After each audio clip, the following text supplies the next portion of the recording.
So in today's tutorial, I'm going to show you how to take a drawing from your sketchbook and convert it into a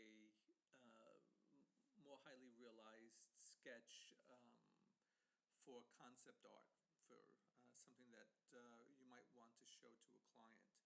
Anyway, the first thing we're going to do is open up Photoshop, and I'm going to be going into a folder that I already have selected here. It's called Character Design from Scans, and what they are is a bunch of pages that I scanned from one of my sketchbooks. We're going to select this drawing here. It's called CA08. CA is for concept art, and what we have here is a very simple drawing of a character. And what I'm going to be doing is showing you in a few short steps how we can take this sketch and convert it to something that you might want to show to a client if you're working on game design or some animation concepts or book concepts or whatever. Anyway, so we have our drawing open. I'm just going to enlarge it a little bit. And you can see what we have here. In fact, I'll go even further. You can see it's a very rough sketch. It's not hasn't even been cleaned up yet, and we're going to leave it in this state because we're not really concerned with having a highly polished, finished piece of art. What we want here is just to show something very spontaneous and well designed. Anyway, so here we have our black and white pencil sketch, and the first thing I'm going to do is convert it to a more brownish color. The end effect, what we're trying to achieve here is to have sort of like a sanguine chalk drawing on charcoal paper, the kind of thing that you might have done in figure drawing when you were a student. Or when you were an earlier student. So first thing I'm going to do is duplicate the background layer. And I always duplicate the background layer because I like to have the original art still within the files in case I ever need to go back to it. Usually you don't, but just for safety's sake, I like to have it. Anyway, so we have the background copy here in our layers palette. So I'm going to go into image, and I'm going to go to adjust, and the first thing I'm going to do is go into color balance. All right, so we have a dialog box here, and it has three sliders going from cyan to red, magenta to green, yellow to blue, and we also have down here in the bottom some boxes that say shadows, midtones, and highlights. Midtones are the default that Photoshop has for this. And we have the preserve luminosity box checked. So we're going to leave that checked, and what we're going to do is we're also going to ignore highlights because you're going to see in a few minutes that what tends to happen is when we start playing with these sliders, it's going to change the color of the gray lines. So I don't want to change the color of the white, the highlights. So what I really just want to be concerned about is the gray. So first thing we're going to do is we're going to stay in midtones, and we're just going to slide the top slider over towards the reds. I have it all the way over, but really this is a matter of personal preference. Then I went down to the yellow, gave it a little bit of yellow. I'm just going to give it a tiny bit of green. Now I'm going to go into the shadows option, and we're going to do the same thing. I'm not going to go all the way over with the red because I don't want it to be too red. So we'll go about a little beyond the midway point, a little bit more in the yellow, some green, maybe just a teeny bit more red, and I'm going to click OK. And you could see in a very short period of time, we've managed to convert our pencil drawing into what looks like a reasonable facsimile of a red sanguine chalk. The next thing we're going to do is we're going to create a blank layer. So I have my empty layer here, and what I'm trying to do now is I'm going to try and create something that's going to resemble charcoal paper. I'm going to just shut this layer off for now. So I'm going to go into the color picker, and I'm going to try to come up with a beige color, something that mimics what we've seen in charcoal paper. So I don't want to go too dark, I don't want to go too light. It can always be changed later on, but for the purposes of this tutorial, I'm going to select this beige color here, and I'm going to go over to the paint bucket tool, and we're just going to fill this layer completely with that color. The next thing we're going to do is go into filter. We're going to go into filter noise, and we're going to go into add noise. Now I've already got it in the adjustment box here. I have my amount set to 9.51. Anything below a around 9 or 10% is good for the purposes that we have here. All we really want to do is break up that solid color. So you'll notice also in the distribution box I have Gaussian check, not uniform, and I've also got the monochromatic option selected. Now this document, this original document, is 300 dpi. It's approximately 8.5 by 11. So these numbers here are just about right for the document that we're working on. So I'm going to click OK, and now we have our noise set, but it's still for the purposes of this, I feel it's a little bit too computerized, too sharp. So one final thing we're going to do in preparation for this paper, excuse me, is to go into the filter and blur, and the next thing we're going to do is go into the Gaussian blur. We're going to change our radius to approximately 0.9, 0.81. Any of that is just about right for what we're planning to do.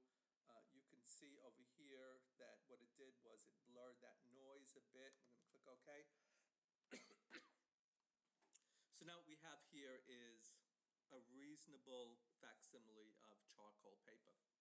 So I'm going to go back to the layer that's on top. I'm going to turn that layer back on, and we're going to go into the blending mode, and we're going to go into multiply. I was in the wrong box. So let me go back, shut that off, go back to normal, and now we're in the proper layer, and I'm going to select multiply, and here we go. We have our drawing, our red chalk drawing on charcoal paper. So that's a pretty big difference right there from the original pencil sketch from the sketchbook. But we want to just take it a little bit further than what you see here in front of us. So the next thing we're going to do is start picking out some of the highlights. Like I said, this isn't going to be a highly refined drawing. What it's going to be is just something that you can show the clients to give them an idea of the direction that the characters that you've designed, what they're going to look like. So the next thing we're going to do, we'll go back into the color picker. I don't want to go with a purely white chalk. I think that it's a little harsh. We'll get something really close to white, but something that's a little bit warmer. So I think this is a good color, what we selected right now. And the next option we're going to go is we're going to select brush. So the brush tool is now selected, and we're going to select the brush. Now the thing about Photoshop, it comes with many different brush choices, and what I'm going to select now is a brush that resembles chalk. You can see when I put the cursor over that number 36, it says chalk, and we're going to select that brush. And as as I was saying before, this comes with Photoshop default brushes, so it's nothing that you have to create, nothing you have to buy. It already comes with it. You'll also see that it's set at 36 pixels.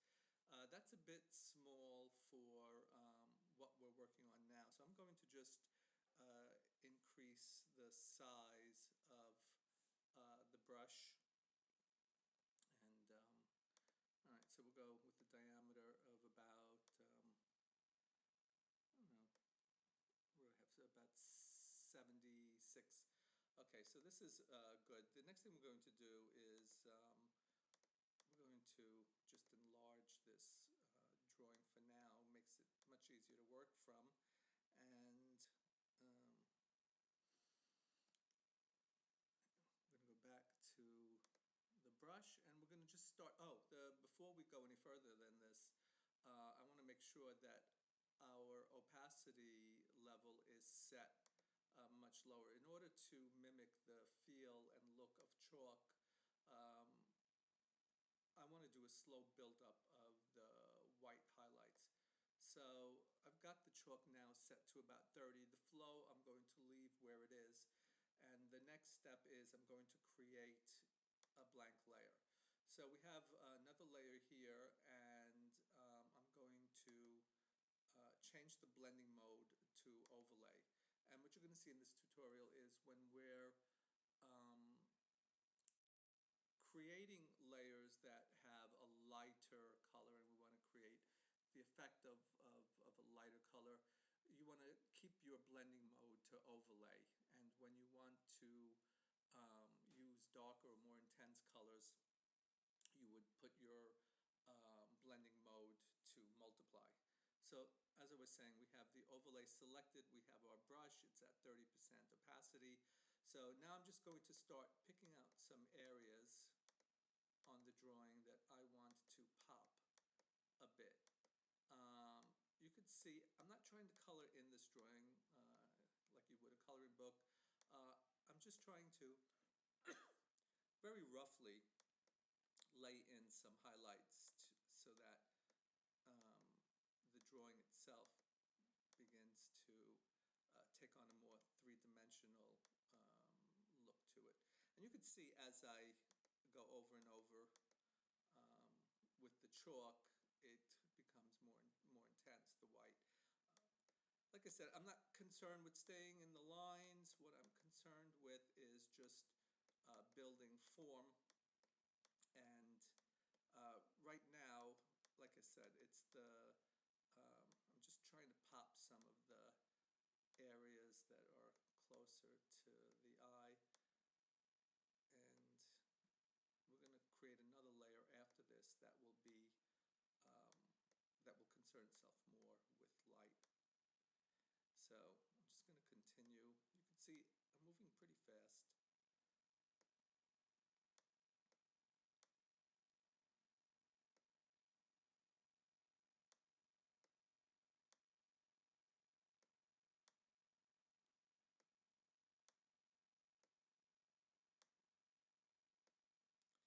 Even if I'm coming outside my lines, you could see over here that happened.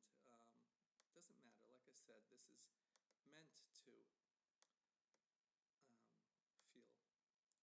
spontaneous. So if something pops out a little bit from the lines,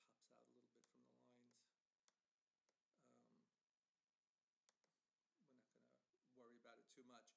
If it was something that that was glaringly wrong with it, all we would need to do is go into the eraser and just erase some of that color back. But like I said, this is not something that I'm too worried about with a drawing like this. So as you can see, this is the first layer, and I began to pop some white. I'm going to create another layer now, and it's basically another layer, empty layer, and I'm going to go once again to overlay. And I'm not going to change the color of the chalk. What I'm doing is I'm building up another highlight layer. This time I'm more concerned with light and where the light is hitting our subject. And so what I'm going to do is, I figure it's going to be here towards the front and in this right-hand side. And like I said, it's not going to be scientific. Um, I just trying to lead the viewer's eyes to the parts of the drawing that I feel are important for the viewer.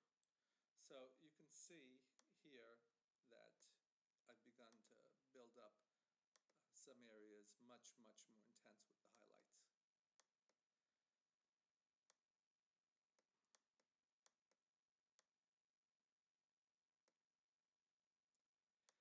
As I was saying before, the beauty of Photoshop is its ability to create many layers, and that really gives you a lot of control over your image, and also gives you control over whether, if you make mistakes, it's so easy to just go back and change the mistakes you've created. So you could see I went a little bit overboard there with the white. I didn't want it quite so much there on the line. So just like I said, roughly trying to pick out the areas of the drawing that I believe the highlights would hit. I'm going to just see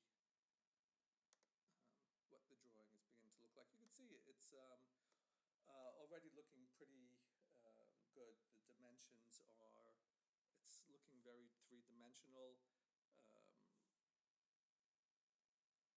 The next thing I'm going to do is I just want to put a little bit more information. Like I said, this is not going to be a finished illustration. It's just meant to show some information to the client. So another thing that's important for this character would be the color of his hair. So in keeping with the original ideas behind this character, he has red hair. So what I'm going to do is I'm going to create another blank layer, and I'm going to go back to overlay. So that layer is overlay, and I'm going to select reasonable red for the character's hair, and once again using the same chalk, the same brush, I'm going to just quickly pop a little color into the character's hair.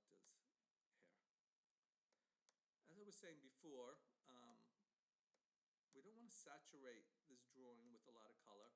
What we're just trying to do is put some visual information so that the client has an idea of where you're going with your character. So I believe that's enough color so that the client gets an idea that this boy has red hair.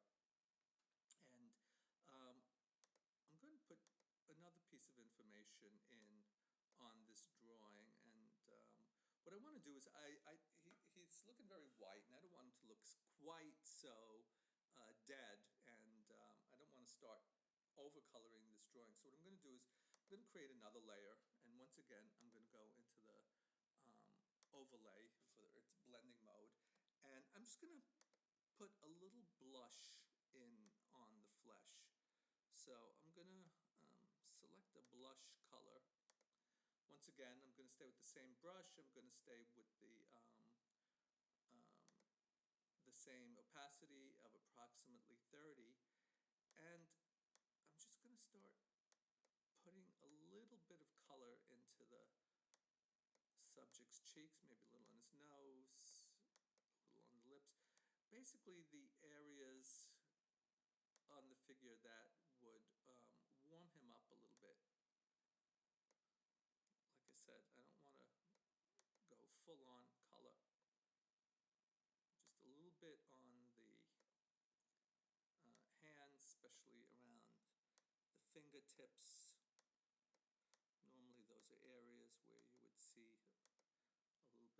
color, and I think that's enough for the flesh. Like I said, it's just to give it a little bit of life.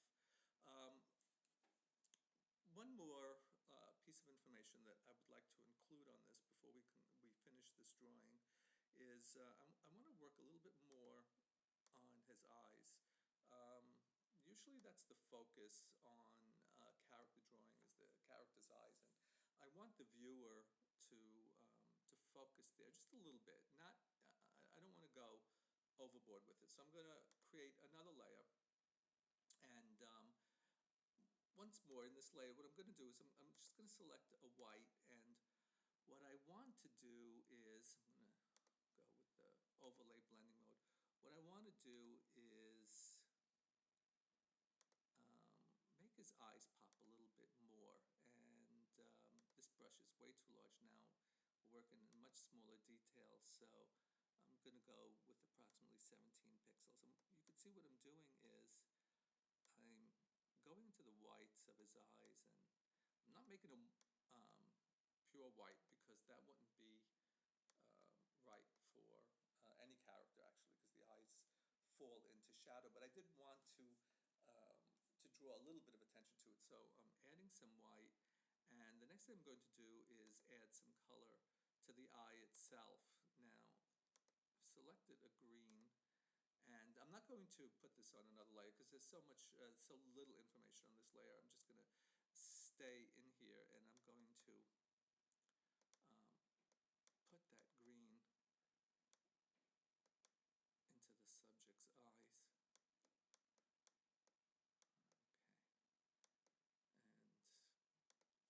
Okay, and I believe we're pretty much finished with our character, and so that's it. I hope you enjoyed this tutorial, and I hope to create another one soon.